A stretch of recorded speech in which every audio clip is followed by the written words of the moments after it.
Informasi terbaru mengenai 9 bantuan dari pemerintah yang cair mulai hari ini. Penasaran? Simak terus videonya sampai akhir, jangan di skip. Kita intro dulu. Assalamualaikum warahmatullahi wabarakatuh. Salam sejahtera, shalom, hum swastiastu, namo buddhaya, salam kebajikan. Kembali lagi di channel saya, MLH Channel, tempat sharing update informasi seputar bantuan pemerintah. Baik teman-teman, sebelumnya saya ucapkan terima kasih karena telah menonton video di channel ini. Dan tidak lupa himbauan buat teman-teman semua untuk mendukung channel ini dengan cara yang sangat mudah. Cukup tekan tombol subscribe dan dinyalakan loncengnya agar teman-teman selalu mendapatkan video terbaru dari saya. Oke, serta saya doakan buat teman-teman semua selalu dalam lindungan Tuhan Yang Maha Esa, diberikan rezeki yang lancar, yang barokah, yang banyak, dan diberikan kesehatan. Bagi teman-teman setia yang telah subscribe dan juga setia menonton video dari MLH Channel, saya ucapkan terima kasih. Oke, kita lanjut ke topik bahasan video kita kali ini. Pada tahun 2022 kemarin, pemerintah sudah menyalurkan beberapa bantuan sosial kepada para penerima manfaat yang sudah terdaftar sebagai penerima. Bantuan sosial yang sudah berhasil disalurkan pada tahun 2022 seperti bantuan PKH, bantuan BPNT, BLT BBM, PIP anak sekolah, BLT minyak goreng, PSU, BLT UMKM, dan masih banyak lagi yang lainnya. Pada tahun 2023, tepatnya mulai hari ini, akan ada beberapa bantuan lagi yang akan dicairkan oleh pemerintah. Berikut ini 9 bantuan pemerintah yang cair serentak. Yang pertama yaitu bantuan pangan non-tunai atau BPNT. Pada awal Januari tahun 2023 ini, pemerintah akan kembali menyalurkan bantuan pangan non-tunai atau yang sering disebut dengan bantuan BPNT ini. Saat ini BPNT dicairkan di kantor pos Indonesia secara tunai dengan besaran Rp200.000 per bulan. Jadi bantuan ini dicairkan khusus untuk KPM BPNT yang masih belum menerima pencairan pada akhir tahun 2022 kemarin. Kemudian yang kedua yaitu bantuan atensi. Bantuan atensi ini yang dimaksud yaitu bantuan permakanan. Jadi permakanan juga dari Kementerian Sosial Republik Indonesia atau dari Kemensos, di mana sasaran dari bansos atensi permakanan ini adalah untuk lansia atau lanjut usia yang di dalamnya yang di dalam KK-nya ya, kartu keluarganya itu lansia ini sendirian. Jadi dalam satu KK ini hanya satu lansia atau lansia ini sendiri. Kemudian menyasar juga kepada disabilitas dan mengutamakan disabilitas berat yang syaratnya harus terdaftar di dalam data terpadu kesejahteraan sosial atau disingkat DTKS.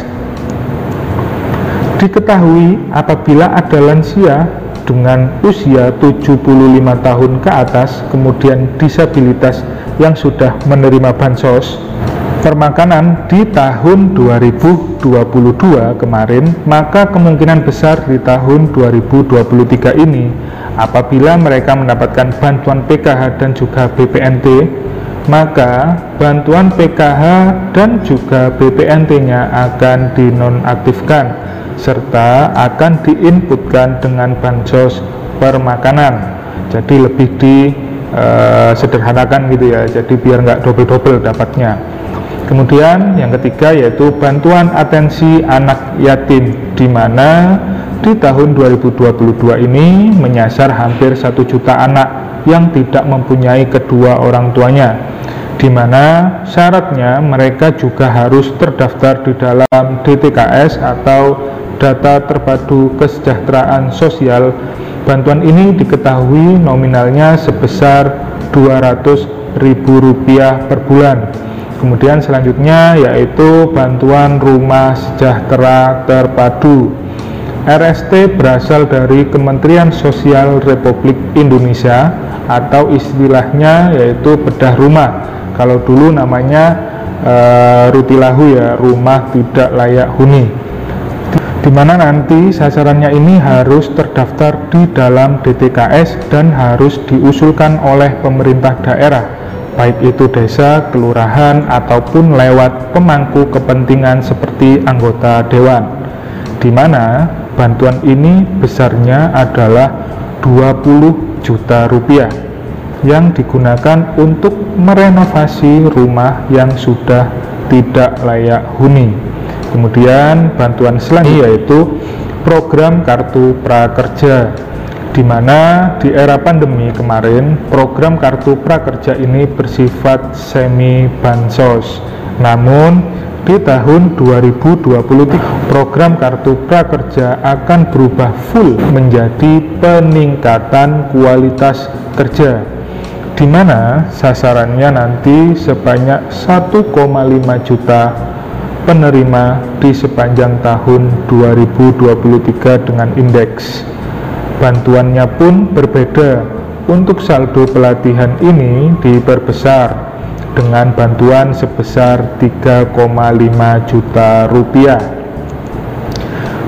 Sedangkan untuk insentif pasca pelatihan ini besarannya yaitu sebesar Rp600.000 dan hanya diberikan 1 kali. Kemudian pengisian survei itu insentifnya sebesar Rp100.000 dan hanya diberikan 2 kali saja. Selanjutnya yaitu bantuan subsidi listrik, di mana bantuan subsidi listrik ini diberikan untuk 40,7 juta pelanggan listrik di seluruh Indonesia, baik yang berdaya 450.000 watt atau satuannya volt ampere gitu ya, dan juga yang 900 volt ampere khusus yang subsidi. Kemudian ada juga bantuan subsidi LPG 3 kilo pada tahun 2023 dan sistemnya akan sama dengan tahun 2022 lalu. Kemudian subsidi uang muka, bantuan subsidi akan diberikan sebesar Rp200.000 per unit rumah. Artinya bantuan ini nanti diberikan kepada warga yang melakukan pembelian rumah. Jadi setiap membeli rumah itu dapat subsidi sebesar Rp200.000, di mana rumah tersebut dibangun oleh pemerintah. Untuk DP-nya disubsidi sebesar Rp200.000. Kemudian bantuan selanjutnya yaitu bantuan Kartu Indonesia Sehat atau KIS ya, BPJS Kesehatan. BPJS Kesehatan yang gratis dari pemerintah atau istilahnya ini PBI atau penerima bantuan iuran. Jadi bansos KIS PBI ini bantuannya dalam bentuk uang ataupun barang. Namun bantuan KIS PBI ini peranannya sangat penting. Kenapa penting? Karena memang kaitannya dengan kesehatan kita semua ya teman-teman ya. Karena apabila bansos PBI ini dinonaktifkan oleh pemerintah, maka sangat lama dan tidak digunakan, maka bisa berpengaruh cair tidaknya bantuan PKH ataupun BPNT yang diterima oleh orang tersebut. Jadi bantuan KIS PBI ini memang sangat penting kalau menurut saya pribadi ya, karena kaitannya dengan kesehatan. Demikian informasi mengenai 9 bantuan dari pemerintah yang cair di tahun 2023 ini. Apabila video ini dirasa berguna, jangan lupa ditekan tombol like-nya dan juga di-share ke berbagai media sosial milik teman-teman semua. Dan teman-teman apabila ingin bertanya atau ingin memberikan masukan, bisa langsung masuk ke komentar. Oke, demikian. Terima kasih. Wassalamualaikum warahmatullahi wabarakatuh.